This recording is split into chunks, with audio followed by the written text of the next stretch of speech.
আসসালামু আলাইকুম, কেমন আছেন সবাই? আশা করি সবাই ভালো আছেন। ধন্যবাদ ও কৃতজ্ঞতা জানাচ্ছি আমাদের নরসিংদী ৫ রায়পুরার গণমানুষের নেতা মাননীয় এমপি মহোদয় ইঞ্জিনিয়ার আশরাফুদ্দিন বকুল ভাইকে, এবং ধন্যবাদ জানাচ্ছি আমাদের মাননীয় ইউনূ মহোদয়কে। আমাদের শিবপুর গরু বাজার কিন্তু আগে যে জায়গার সংকট ছিল, এখন কিন্তু আর জায়গার সংকট থাকবে না। আমরা কিন্তু আগের চেয়ে অনেক বড় জায়গা নিয়ে নতুনভাবে গরু এবং মহিষ এবং ছাগলের বাজার নতুনভাবে শুরু করছি। এই যে মাটি ভরাটের কাজ চলছে, আগের চেয়ে অনেক বড় জায়গা হবে। এবং আমার এমপি মহোদয় এবং ইউনূ মহোদয়ের কাছে অনুরোধ থাকবে, আমাদের শিবপুর গরু বাজারে এখন একটি গড় আছে বাজারের মাঝ বরাবর।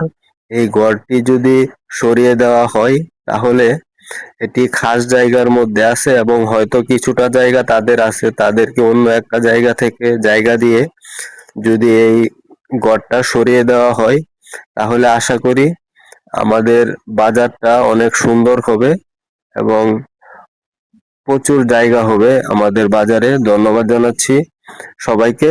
সবাইকে শিবপুর বাজারে আমন্ত্রিত।